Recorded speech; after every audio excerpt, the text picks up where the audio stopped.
Hey guys, स्वागत है आपका एक बार फिर से हमारे यूट्यूब चैनल पे। लास्ट क्लास तक मैं स्ट्रक्चरल आइसोमर्स या स्ट्रक्चरल आइसोमरिज्म के बारे में मैंने आपको पढ़ाया था। आज हम डिस्कस करने वाले हैं स्टीरियो आइसोमरिज्म के बारे में। उसमें मैं दो टाइप के जो स्टीरियो आइसोमरिज्म होते हैं, एक होता है ज्योमेट्रिकल, एक होता है ऑप्टिकल आइसोमरिज्म, तो उनके बारे में हम डिस्कस करेंगे।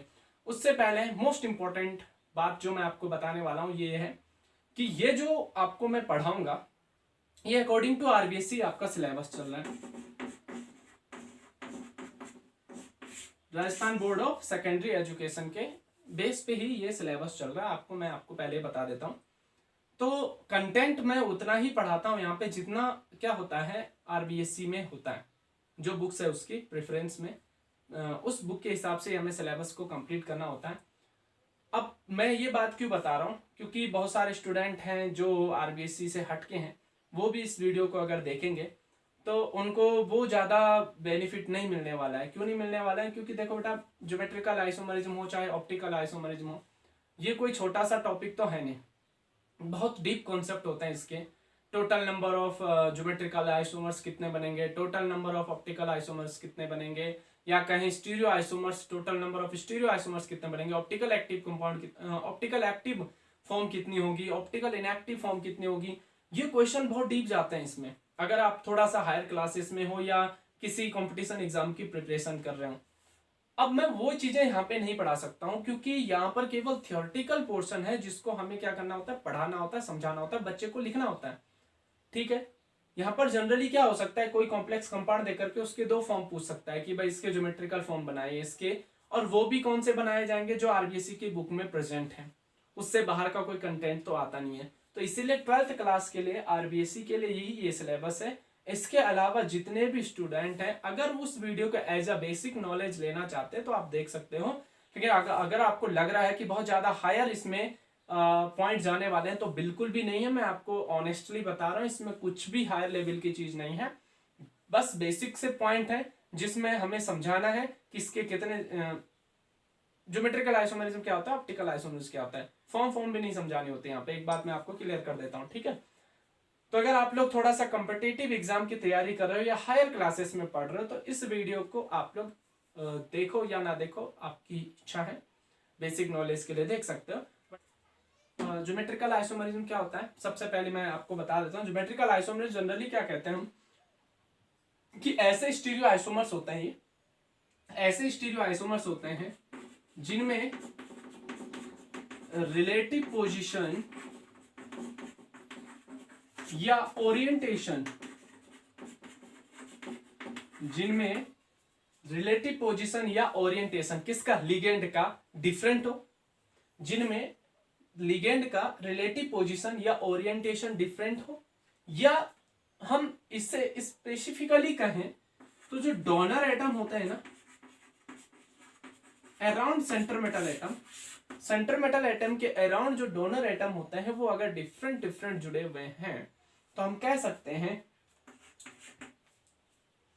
ऐसे स्टीरियो आइसोमर्स आपके क्या कहलाएंगे, ज्योमेट्रिकल आइसोमर्स कहलाएंगे। ठीक है, मैंने क्या कहा, या तो रिलेटिव पोजीशन या तो ओरिएंटेशन लिगेंड का क्या हो, डिफरेंट हो, या सेंटर मेटल एटम के अराउंड जो लिगेंड जुड़े हैं उनके डोनर एटम क्या होने चाहिए, डिफरेंट हो। तब तो हम कहेंगे जो आपका कॉम्प्लेक्स कंपाउंड है, जो स्टीरियो आइसोमर्स है, वो आपका क्या है, ज्योमेट्रिकल आइसोमर्स है। इसको थ्योरेटिकली लिखना तो थोड़ा इजी लगता है, लेकिन जब हम इसको समझने जाते हैं ना, तो ये पॉइंट बड़े टफ से लगते हैं समझने। तो इस पॉइंट को आप स्किप करो, ये लिखने के लिए बेटर है। लेकिन अगर आपको समझना है तो इसको मैं इसे एक शॉर्ट फॉर्म में समझा सकता हूं। आप क्या कर सकते हो, डिफरेंट अरेंजमेंट ऑफ लिगेंड कह सकते हो। अगर स्पेस में सेंटर मेटल एटम के चारों ओर लिगेंड का अरेंजमेंट क्या हो सकता है, डिफरेंट हो सकता है, तो हम कहेंगे वो आपका ज्योमेट्रिकल आइसोमरिज्म है।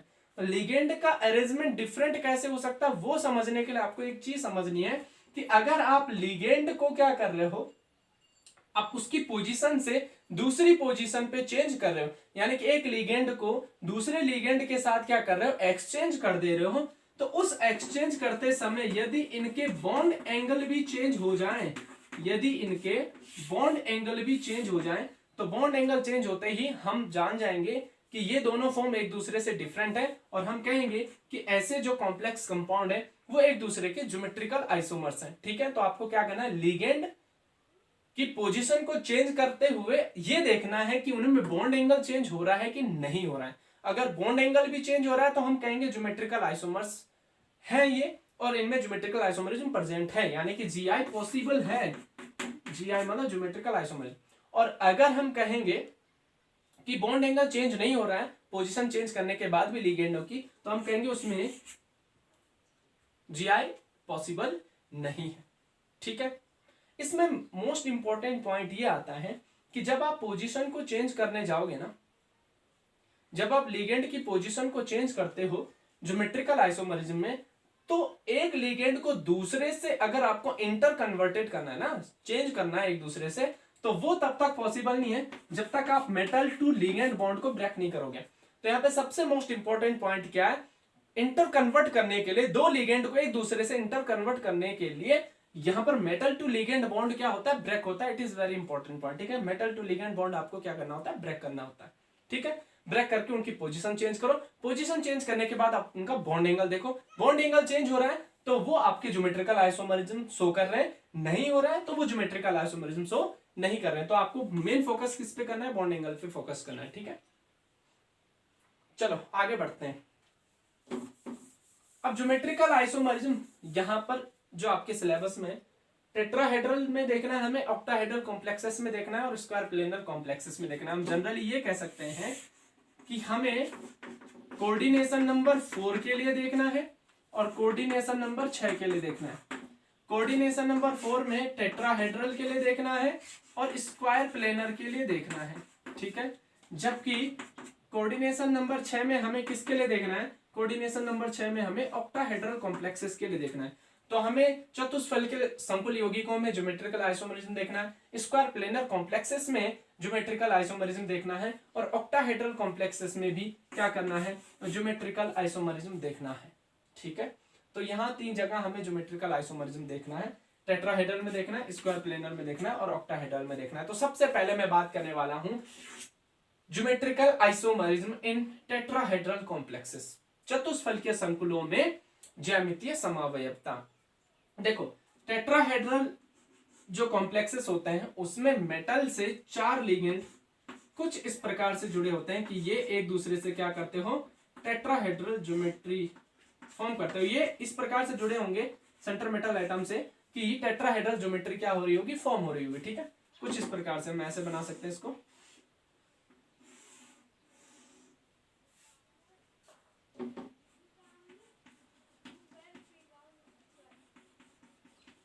ठीक है, तो लिगेंड जो होते हैं टेट्राहेड्रल में, जो टेट्राहेड्रल कॉम्प्लेक्सेस होते हैं उसमें मेटल से जुड़े हुए जो लिगेंड होते हैं, मैं आपको एक बात बता देता हूं, यहां पर सारे के सारों के बीच का जो बॉन्ड एंगल होता है वो कितना होता है, 109 डिग्री 28 मिनट का होता है।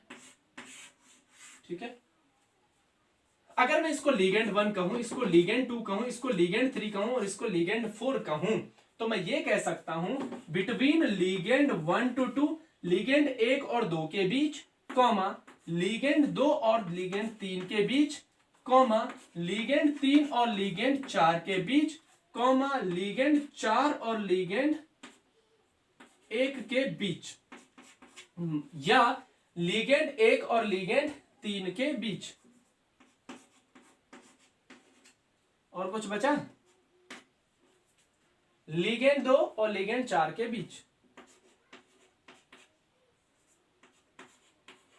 मतलब कोई से भी लिगेंड ले लो आप, लिगेंड 1 2 ले लो, लिगेंड 1 3 ले लो, या लिगेंड 1 4 ले लो, या लिगेंड 2 3 ले लो, लिगेंड 2 4 ले लो। ठीक है, सबके बीच का जो बॉन्ड एंगल होता है, सारे के सारे किसी भी 2 लिगेंड को पकड़ लो, किसी भी 2 लिगेंड को आप पकड़ लो और उनके बीच का अगर आप बॉन्ड एंगल देखोगे तो वो बॉन्ड एंगल कितने डिग्री का बनने वाला है, 109 डिग्री 28 मिनट का बनने वाला है। एक बात ध्यान में आई। अब मैंने क्या कहा, मतलब अगर मैं इसके बीच का बॉन्ड एंगल देखूं तो भी वो 109 डिग्री 28 मिनट का, इस L2 L4 के बीच का एंगल देखूं तब भी वो 109 डिग्री 28 मिनट का है, L2 L3 के बीच का बॉन्ड एंगल देखूं तब भी वो 109 डिग्री 28 मिनट का है, L1 L4 के बीच का बॉन्ड एंगल देखूं तब भी वो 109 डिग्री 28 मिनट का है, L1 L3 के बीच का बॉन्ड एंगल देखूं तब भी वो कितने डिग्री का है, 109 डिग्री 28 मिनट का है। यानी कि सारे के सारे, अगर हम दो लिगेंड देखें, दो लिगेंड, कोई से भी दो लिगेंड ले लें और उन दोनों लिगेंड का बीच का अगर हम बॉन्ड एंगल देखें वो 109 डिग्री 28 मिनट का है। तो अगर मैं कहूं इस लिगेंड को L2 को मैं L1 से एक्सचेंज कर दूं, तो अगर L2 से L1 को एक्सचेंज कर दूं, क्या अरेंजमेंट डिफरेंट हुआ? अब अरेंजमेंट डिफरेंट हुआ या नहीं हुआ, हमें यह देखना है बॉन्ड एंगल चेंज हुआ या नहीं हुआ। अरे बॉन्ड एंगल चेंज होगा?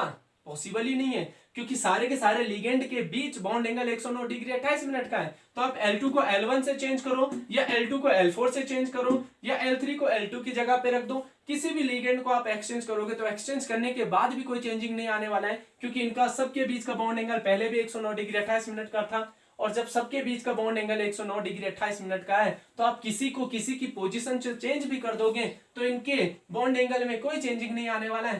दैट्स व्हाई हम कह सकते हैं ये ज्योमेट्रिकल आइसोमरिज्म शो नहीं करते हैं। Cut, cancel.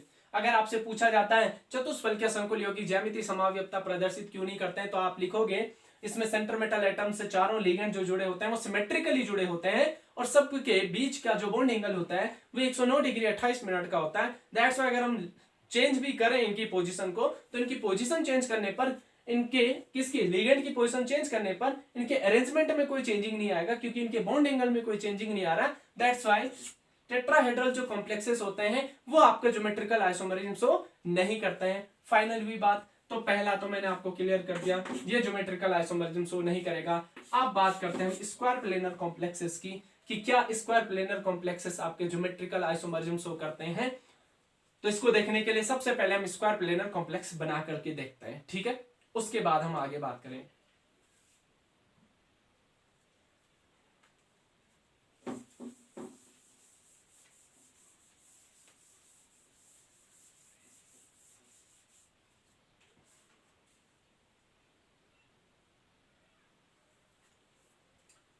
ज्योमेट्रिकल आइसोमरिज्म में square planar complexes.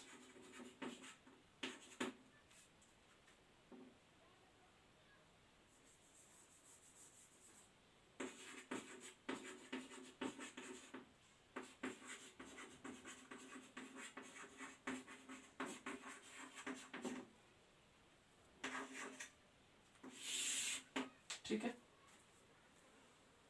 Geometrical isomerism in square planar complexes देखें। स्क्वायर प्लेनर कॉम्प्लेक्सेस में क्या होता है, मेटल से चार लिगेंड कुछ इस प्रकार से जुड़े होते हैं, एक ही प्लेन में जुड़े होते हैं, ये मान के चलो आप, ठीक है।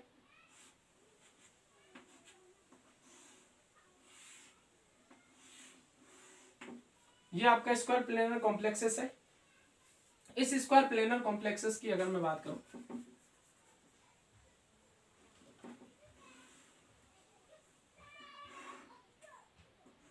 ठीक है, ये है आपका स्क्वायर प्लेनर कॉम्प्लेक्सेस। मैं कह सकता हूं ये सेंटर मेटल एटम है, एक लिगेंड यहां जुड़ा होगा, दूसरा लिगेंड यहां जुड़ा होगा, तीसरा लिगेंड यहां जुड़ा होगा, चौथा लिगेंड यहां जुड़ा होगा, यानी कि लिगेंड जो है एक ही प्लेन में जुड़े हुए हैं, ठीक है। माना कि मैं इसको L1 कहूं, इसको L2 कहूं, इसको L3 कहूं, इसको L4 कहूं। तो यहाँ पे सबसे मोस्ट इंपॉर्टेंट पॉइंट क्या है, आपको एक चीज देखनी है, बॉन्ड एंगल।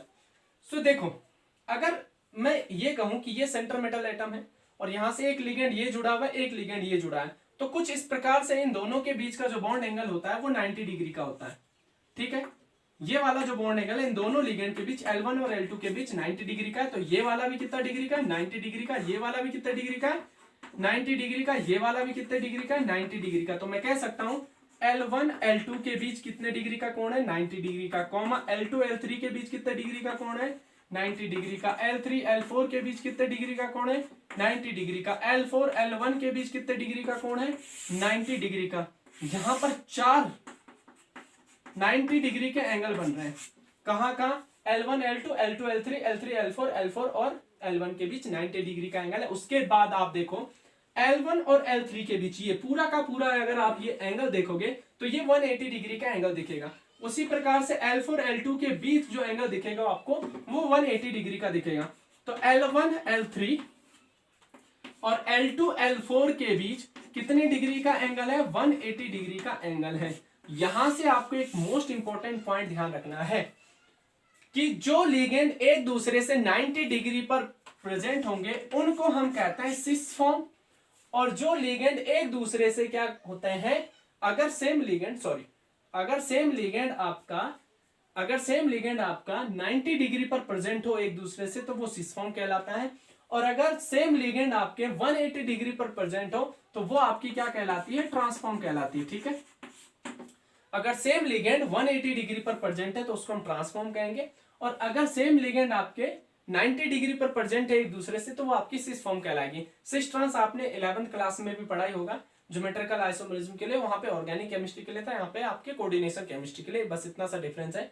मैंने क्या कहा, अगर आपके 90 डिग्री का एंगल बन रहा है तो आपका सिस फॉर्म है, और अगर 180 डिग्री का एंगल बन रहा है सेम लिगेंड के बीच तो आपकी कौन सी फॉर्म होती है, ट्रांसफॉर्म होती है। ये आपको विशेष रूप से ध्यान रखना है। तो अब क्योंकि हमारे पास दो टाइप के एंगल हैं, 90 डिग्री और 180 डिग्री, तो हम क्या कहेंगे कि क्या स्क्वायर प्लेनर कॉम्प्लेक्सेस जो होते हैं वो ज्योमेट्रिकल आइसोमरिज्म शो करते हैं, तो हम कहेंगे मे बी और मे बी नॉट। हाँ, कर भी सकते हैं और नहीं भी कर सकते हैं। तो आप सोच रहे होंगे सर ऐसा क्यों नहीं कर सकते, क्योंकि 90 डिग्री और 180 डिग्री दो टाइप के डिफरेंट बॉन्ड एंगल हैं, तो अरेंजमेंट डिफरेंट हो सकता है, बिल्कुल हो सकता है, लेकिन प्रत्येक टाइम पर डिफरेंट होगा ऐसा तो पॉसिबल नहीं है। क्यों? देखो चलो सबसे पहले मैं Ma4 कॉम्प्लेक्सेस के लिए देखता हूं, आपको ज्यादा बेटर समझ में आएगा। Ma4 कॉम्प्लेक्सेस यानी कि ए क्या है यहाँ पे, ए यहाँ पे मोनोडेंटेन लिगेंड है।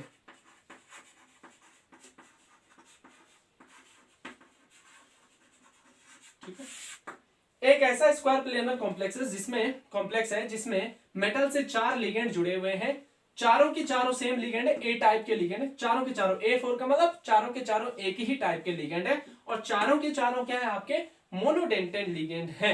तो अब आपसे पूछा जाए कि क्या ये ज्योमेट्रिकल आइसोमरिज्म शो करेंगे, तो आप खुद देखो, अगर आप सेंटर मेटल एटम से 4 सेम लिगेंड जोड़ दो, चारों के चारों आप सेम लिगेंड जोड़ दो। अब मैं आपसे पूछूं बेटा 90 डिग्री जो एंगल है वो किन किन के बीच है, आप कहोगे सर ए और ए के बीच 90 डिग्री का एंगल है। अच्छा, मैं आपसे पूछूं बेटा 180 डिग्री एंगल किन किन के बीच है, आप कहोगे सर ए के बीच ही तो 180 डिग्री एंगल है। भाई देखो 180 पर भी एक दूसरे से 180 पर भी ए प्रेजेंट है, और एक दूसरे से 90 डिग्री पर भी ए प्रेजेंट है। तो अगर मैं इस ए की पोजीशन को इससे एक्सचेंज कर भी दूं, मैंने क्या कहा, अगर मैं इस ए को इस ए से एक्सचेंज कर भी दूं, उसके बाद अगर मैं पूछूं कि 90 डिग्री पर कौन प्रेजेंट है, तो आप कहोगे सर ए प्रेजेंट है, और 180 डिग्री पर कौन प्रेजेंट है, तो सर ए प्रेजेंट है। तो जब ए की पोजीशन को चेंज करने पर, दूसरे ए से चेंज करने पर बॉन्ड एंगल जो है वो ए के बीच ही उतना का उतना बना हुआ है, तो क्या अरेंजमेंट डिफरेंट हुआ है? नहीं हुआ है ना भाई। अगर ये मतलब एक बार के लिए मान लो ये NH3 है, ये भी NH3, ये भी NH3, ये भी NH3 है। अगर 4 NH3 किसी सेंटर मेटल एटम से जुड़े हुए हैं, अब आपसे पूछा जाए 4 NH3 किसी सेंटर मेटल एटम से जुड़े हुए हैं, अब आपसे पूछा जाए एक NH3 को मैं दूसरे NH3 से चेंज कर रहा हूं, तो NH3 को NH3 से चेंज कर रहा हूं, तो यही होगा ना, NH3 के सामने NH3 आएगा, और NH3 के सामने NH3 होगा, और NH3 के सामने NH3 होगा। तो जब चारों के चारों NH3 है, चाहे आप किसी को किसी से चेंज कर दो तो कोई डिफरेंस आने वाला है स्ट्रक्चर में? नहीं आने वाला है ना। तो ये Gi क्या है, यहां पर पॉसिबल नहीं है, इनके कोई ज्योमेट्रिकल आइसोमर्स नहीं बनेंगे, यानी कि यहां पर ज्योमेट्रिकल आइसोमर्स नहीं आ गया। अच्छा, Ma4 में एक और चीज कर सकते हैं, जैसे Ma4 लिखते हैं ना आप लोग, तो एक काम ये कर सकते हो कि प्लस माइनस n लिख सकते हो, कोई ना कोई कोऑर्डिनेशन, कोई ना कोई चार्ज तो होगा ना इस पे, है कि नहीं। Ma4 ऊपर कोई ना कोई चार्ज होगा। अच्छा, 0 भी होगा तो भी कोई दिक्कत नहीं, इसको 0 कर दो, या -2 है तो -2 हो जाएगा, +2 है तो +2 हो जाएगा। तो ये भी आप साथ में लिख दिया करो, जैसे Ma4 टाइप में लिखा तो Ma4 टाइप में कॉम्प्लेक्स के ऊपर प्लस माइनस n भी लिख दिया करो, ठीक है। अगर मैं कभी भूल भी जाऊं तो आप खुद लिख देना, क्योंकि कॉम्प्लेक्सेस में कोई ना कोई चार्ज होगा, हो सकता है नहीं भी हो तो n इक्वल टू हम 0 भी तो लिख सकते हैं, क्योंकि n के बराबर हम 0 लिख सकते हैं, 1 लिख सकते हैं, 2 लिख सकते हैं, प्लस में भी हो सकता है और माइनस में भी हो सकता है, ठीक है। तो वहां से अभी मेरा कोई मतलब नहीं है, अभी मतलब ये था कि क्या Ma4 टाइप के जो स्क्वायर प्लेनर कॉम्प्लेक्सेस होते हैं जिनमें एक क्या है आपके मोनोडेंटेन लिगेंड है, वो आपका ज्योमेट्रिकल आइसोमरिज्म शो करते हैं या नहीं करते हैं। तो मैंने आपको बता दिया ये ज्योमेट्रिकल आइसोमरिज्म शो नहीं करेंगे। अब आप किसी को भी किसी की पोजीशन से हटा दोगे तो कोई चेंजिंग तो आने वाला है नहीं। इसको आगे बढ़ाते हुए मैं ऐसा करता हूं कि Ma3 लिख देता हूं और B4 लिख देता हूं, Ma3B लिख देता हूं। एक ऐसा स्क्वायर प्लेनर कॉम्प्लेक्स होगा जिसमें 3 लिगेंड तो सेम होंगे। अब मैं जो भी बात कर रहा हूं अभी मोनोडेंटेन लिगेंड के लिए कर रहा हूं, ठीक है। सपोज करो Ma3 है और B टाइप का कोई स्क्वायर प्लेनर कॉम्प्लेक्स है। ये दोनों प्रकार के जो लिगेंड है ये मोनोडेंटेट है, ठीक है। अभी मैं केवल मोनोडेंटेट लिगेंड की बात कर रहा हूं। अब मैं आपसे पूछूं कि क्या ये आपका ज्योमेट्रिकल आइसोमरिज्म शो करेगा, तो आप खुद बना करके देख लो करेगा या नहीं करेगा। देखो यहां पर सपोज करो आपने बी रख दिया, अब यहां रख दिया आपने ए, यहां रख दिया आपने ए, और यहां पर रख दिया आपने ए, यही स्क्वायर प्लेनर कॉम्प्लेक्स। अब आप एक बात बताओ, बी से 90 डिग्री पर कौन जुड़ा हुआ है? देखो यहाँ 90 पर ए जुड़ा हुआ है, यहाँ भी 90 पर ए जुड़ा हुआ है, और 180 पर भी कौन जुड़ा हुआ है? ए जुड़ा है। यानी कि बी ए के बीच ही 90 डिग्री का एंगल है, और बी ए के साथ ही क्या कर रहा है? 180 डिग्री का एंगल बना रहा है। तो बी जो है वो ए के साथ ही 90 डिग्री का एंगल बना रहा है, और ए के साथ ही 180 डिग्री का एंगल बना रहा है। चलो मैंने क्या किया, इसकी पोजीशन चेंज कर दी और बी को नीचे ले आया, ए को ऊपर ले आया। अब मैं आपसे पूछूं बी जो है वो किसके साथ 90 डिग्री का एंगल बना रहा है? अभी भी तो ए के साथ ही बना रहा है ना, इस ए के साथ। अच्छा बहुत सारे बच्चे बोल रहे होंगे सर पहले तो यहां से इस ए के साथ बना रहा था, तो बेटा ये ए ही तो ऊपर गया है, ठीक है। अब बहुत सारे बच्चे ये सोच रहे होंगे सर पहले इस ए के साथ 90 डिग्री बना रहा था, अब इस ए के साथ 90 डिग्री बना रहा है, क्या फर्क पड़ता है? भाई ये ए सेम ही टाइप के तो लिगेंड है। मैंने कहा ना अगर ये NH3 है तो ये भी NH3 होगा, ये भी NH3 होगा। तो मैं ये कह सकता हूं, माना कि ये Cl है और ये 3 NH3 है, तो मैं ये कह सकता हूं एक Cl ने पहले किसके साथ 90 डिग्री एंगल बनाया था? NH3 के साथ। 180 डिग्री किसके साथ बनाया था? NH3 के साथ। अब ये किसके साथ 90 डिग्री बना रहा है? NH3 के साथ। 180 किसके साथ बना रहा है? NH3 के साथ। ये तो हो रहा है ना बात। भाई जो ये B है ये A के साथ ही 90 डिग्री पहले भी बना रहा था और A के साथ 90 डिग्री अभी भी बना रहा है। A के साथ 180 डिग्री पहले भी बना रहा था और अभी भी बना रहा है। तो क्या कोई चेंज हुआ? नहीं हुआ ना। अरेंजमेंट में कोई परिवर्तन नहीं हुआ। बी की पोजीशन को आप कहीं भी ले लो ना तो क्या फर्क पड़ता है? आप यहां ले लो, क्या चेंजिंग आने वाला है? कोई चेंजिंग नहीं आने वाला है। समझ रहे हो? तो Ma3B टाइप के जो स्क्वायर प्लेनर कॉम्प्लेक्सेस होते हैं वो भी आपका ज्योमेट्रिकल आइसोमरिज्म शो नहीं करते हैं। आगे बढ़ते हैं। अब मैं ऐसा करता हूं Ma2B2 टाइप ले लेता हूं।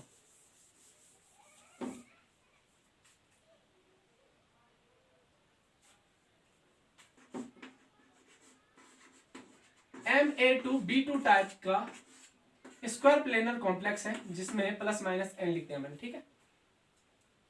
Ma2B2 टाइप का कोई कॉम्प्लेक्स है स्क्वायर प्लेनर कॉम्प्लेक्स। क्या ये ज्योमेट्रिकल आइसोमरिज्म शो करेगा? तो ये ज्योमेट्रिकल आइसोमरिज्म शो कर सकता है। कैसे कर सकता है? आप देखो, सेंटर मेटल एटम से दो लिगेंड जोड़ दो, एक ये A जुड़ा और ये A जुड़ा, ठीक है, और B को इस साइड जोड़ दो और B को इस साइड जोड़ दो।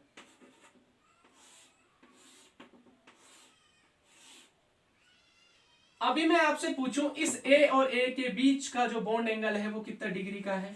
90 डिग्री का। B और B के बीच कितने डिग्री का एंगल है? 90 डिग्री का, ठीक है।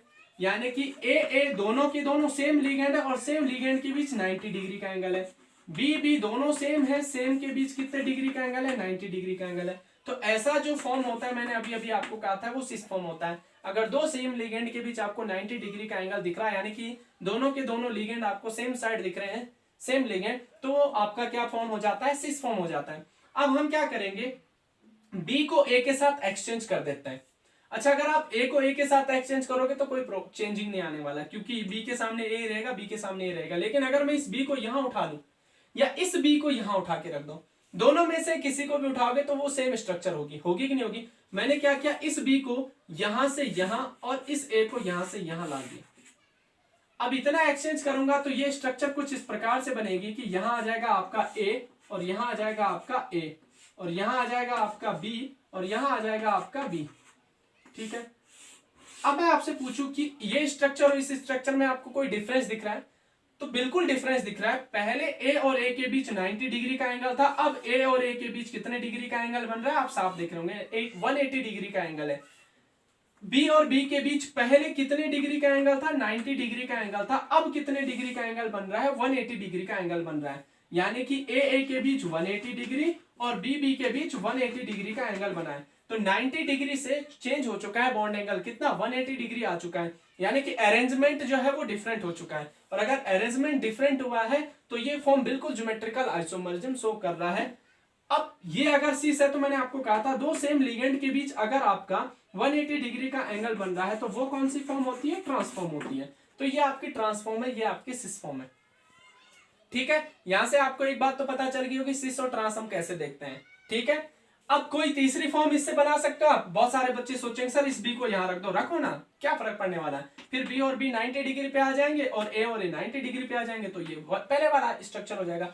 जब बहुत सारे बच्चे ये कह रहे होंगे सर नीचे वाले को क्यों हटाए, ऊपर वाले को हटाओ, हटाओ ना, क्या फर्क पड़ता है, यही तो बनेगा। कैसे, जब बी को आप यहां रखोगे तो बी के बीच 180 डिग्री हो जाएगा और ए के बीच 180 डिग्री हो जाएगा। ठीक है, तो एंगल दो ही है, तो दो ही टाइप से इसका अरेंजमेंट हम कर सकते हैं, इससे ज्यादा तो इसका अरेंजमेंट हो नहीं सकता है। ठीक है, तो Ma2B2 टाइप आपका ज्योमेट्रिकल आइसोमरिज्म शो करता है, यस शो करता है। Ma4 टाइप नहीं करता है, Ma3B टाइप भी नहीं करता है, Ma2B2 टाइप शो करता है, बिल्कुल करता है। अब इसका एग्जाम्पल आपसे पूछ सकता है एग्जाम में एग्जामिनर, एग्जाम्पल कौन सा होता है Ma2B2 टाइप का, कोई एग्जाम्पल लेकर के आप क्या करो, इसके ज्योमेट्रिकल आइसोमर्स बनाओ, तो आप बिल्कुल बना सकते हो। प्लेटिन इसका अच्छा सा एग्जाम्पल है। प्लेटिनम से 2 Cl2 जोड़ दो और 2 क्या जोड़ दो इसके साथ, NH3 जोड़ दो। ठीक है, PtCl2 NH3 का होल ट्वाइस। तो हम ऐसा लिख सकते हैं, ये प्लेटिनम है, एक बार इससे 2 Cl जुड़े हुए हैं और इधर क्या जुड़े हुए हैं, 2 NH3 जुड़े हुए हैं। अगर आपको ध्यान हो तो ये कॉम्प्लेक्स आपको बता चुका हूं मैं, इसको हम सिस्प्लेटिन कहते हैं।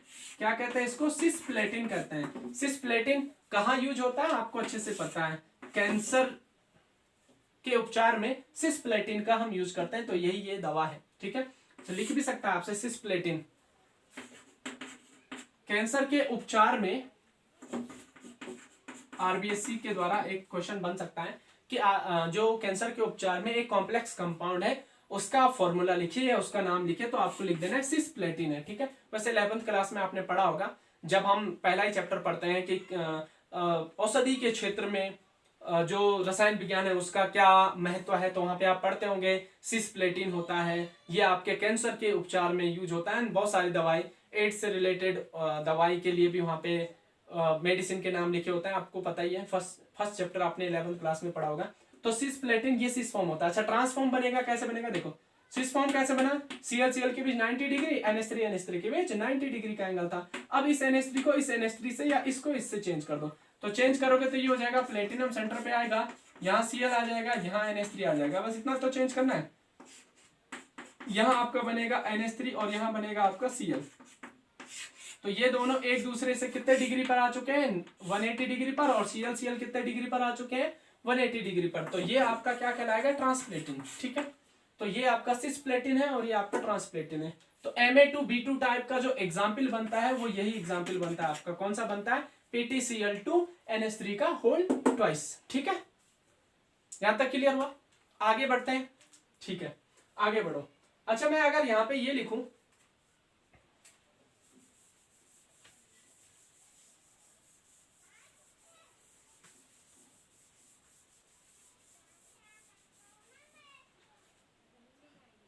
अगर मैं यहां पे लिखूं Ma2BC टाइप का जो स्क्वायर प्लेनर कॉम्प्लेक्स है प्लस माइनस n, ये आपका ज्योमेट्रिकल आइसोमरिज्म शो कर सकता है, तो बिल्कुल शो करेगा। कैसे करेगा आप देखो, m है यहां पर क्या होगा आपका AA, और यहां पर लिख दो आप B और यहां पर लिख दो आप C। ठीक है, एक स्ट्रक्चर इसकी ये बनी। इस स्ट्रक्चर में आपको दिख रहा होगा कि AA के बीच 90 डिग्री का एंगल है और BC के बीच 90 डिग्री का एंगल है। दूसरा स्ट्रक्चर इसका बन सकता है, बिल्कुल बन सकता है। कैसे बनाओगे, मैंने आपको पहले भी कहा प्लस माइनस n बिल्कुल लिखना, मैं भूल जाता हूं कभी कभी लिखना, तो आप बिल्कुल लिखना इस चीज को। ठीक है, कॉम्प्लेक्स बना के ही चलना इसको। अच्छा, दूसरा स्ट्रक्चर इसका ऐसे बन सकता है कि यहां पर B हो और B को सामने यहां 180 डिग्री पर हमने C रख दिया, मतलब A को C से हमने एक्सचेंज कर दिया, बस इतना चेंज करना है।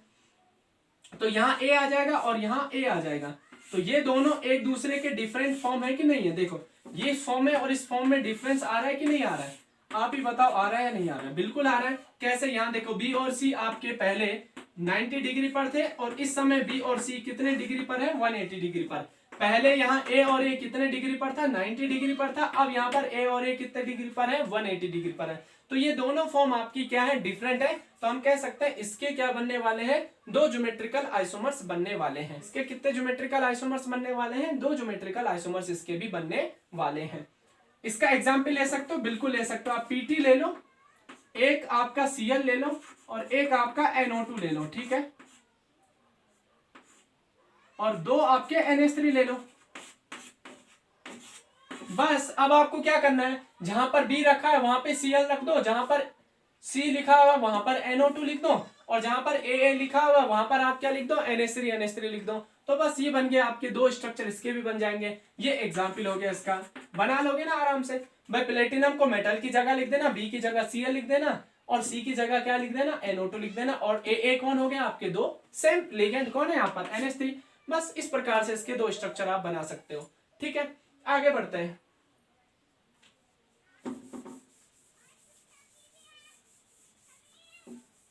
अगर मैं चारों के चारों लिगेंड डिफरेंट डिफरेंट कर दूं, क्या इसके ज्योमेट्रिकल आइसोमर्स बनेंगे, बनेंगे। ABCD चारों के चारों लिगेंड अगर मैं डिफरेंट कर दूं तो क्या इसके ज्योमेट्रिकल आइसोमर्स बनेंगे, तो बिल्कुल बनेंगे। कैसे बनेंगे, आप क्या करो, ये M है, यहां रख दो आप A, यहां रख दो आप B, यहां रख दो आप C, और यहां रख दो आप D, ठीक है। और कॉम्प्लेक्स के बाहर क्या है, +-n। ये मैं बार बार नहीं लिखूंगा, ये आप अपने आप लिखते रहना, ठीक है। हमें क्या करना है, इसमें से एक की पोजीशन को फिक्स ले लेना है। अब आप सोच रहे हो सर एक की पोजीशन को फिक्स क्यों लेंगे, आपको फिक्स लोगे ना तभी जाके आप इसके एग्जैक्ट फॉर्म बना पाओगे। नहीं तो अगर आप उल्टा सीधा करना शुरू कर दोगे ना तो आपको पता ही नहीं चलेगा कौन सी फॉर्म दोबारा आ चुकी है। इसलिए मैंने क्या कहा, आप एक की पोजीशन को फिक्स रखो और उसके ट्रांस में जो लिगेंड है उन लिगेंड को एक एक करके चेंज करते रहो। जैसे इस समय इस एक के ट्रांस में कौन सा लिगेंड है, डी वाला लिगेंड है, तो अगली बार में आप क्या करो, बी वाले लिगेंड को लिख दो, और अगली बार में आप सी वाले लिगेंड को लिख दो। तो इस प्रकार से आपको तीन डिफरेंट डिफरेंट ज्योमेट्रिकल फॉर्म इसकी मिल जाएंगी। कैसे मिलेंगे, देखो इस समय ए के ट्रांस में कौन सा फॉर्म है, सॉरी ए के ट्रांस में कौन सा लिगेंड है, डी लिगेंड है। अब क्या करो, एक और फॉर्म हम इसकी बना सकते हैं, बताओ कैसे। हम क्या करेंगे, ए की पोजीशन तो फिक्स है, इसको तो हटाना नहीं है। हम क्या करेंगे, ए के ट्रांस में किसको लिख देंगे, बी को लिख देंगे। तो बी किसकी जगह पे आ जाएगा, डी की जगह पे आ जाएगा, और सी तो अपनी पोजीशन पे फिक्स बना रहेगा। ये लो जी, एक और स्ट्रक्चर इसका बन गया। बना कि नहीं बना। अब ये और ये सेम ज्योमेट्री तो नहीं है ना, ये और ये सेम स्ट्रक्चर तो नहीं है ना, नहीं है, बिल्कुल नहीं है। क्यों, क्योंकि यहां पर ए के साथ पहले 90 डिग्री बी और सी बना रहे थे, अब 90 डिग्री डी और सी बना रहे हैं। पहले 180 डिग्री पर डी था, अब 180 डिग्री पर बी है। अब क्या करो, आप मेटल ए की पोजीशन को तो चेंज करना नहीं है।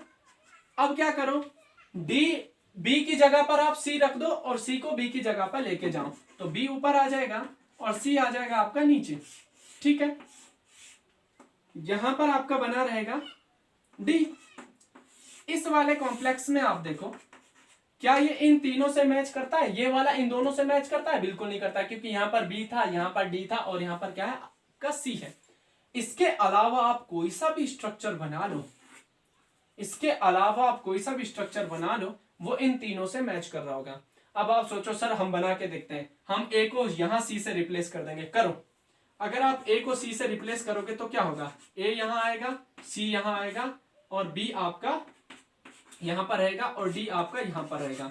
अब आप सोच रहे होंगे यही होगा ना, अब आप सोच रहे होंगे सर ये अलग स्ट्रक्चर हो गया। बिल्कुल अलग स्ट्रक्चर नहीं हुआ, ये वाला स्ट्रक्चर है। ये कौन सा, ए के सामने सी और डी, ये देखो, और 180 पर कौन है आपका, बी है, तो 180 पर बी है, तो ये और ये स्ट्रक्चर सेम हो गया, तो ये ज्योमेट्रिकल आइसोमर नहीं बन सकता है। अब आप सोचो सर मैं बी की पोजीशन में ए को लेके आता हूं, लेके आओ भले। जब आप ए को बी की पोजीशन में लेके जाओगे तो बी ऊपर चले जाएगा, और बी ऊपर जाएगा तो ए के सामने सी आ जाएगा, और ए के सामने सी ये है। अच्छा आप सोचो सर ए को डी के यहां ले आओ और डी को यहां ले आओ, तो ले आओ ना, क्या फर्क पड़ता है, वो सेम ही होगा स्ट्रक्चर। जब आप इसको चेंज करोगे तो यही स्ट्रक्चर तो रहेगा, क्योंकि ए और डी अभी भी 180 और तब भी 180 पर रहेंगे, यानी कि इसके तीन स्ट्रक्चर से ज्यादा हम स्ट्रक्चर फॉर्म नहीं कर सकते हैं, ठीक है। तो इस प्रकार से स्क्वायर प्लेनर कॉम्प्लेक्सेस में मोनोडेंटेड लिगेंड से रिलेटेड मैंने आपको क्या बता दिए हैं, ज्योमेट्रिकल आइसोमर्स बता दिए हैं, बाइडेंटल लिगेंड से रिलेटेड, और उसके बाद ऑक्टाहेड्रल कॉम्प्लेक्सेस में ज्योमेट्रिकल जो आइसोमरिज्म है वो मैं आपको नेक्स्ट लेक्चर में समझाऊंगा। तब तक के लिए थैंक यू।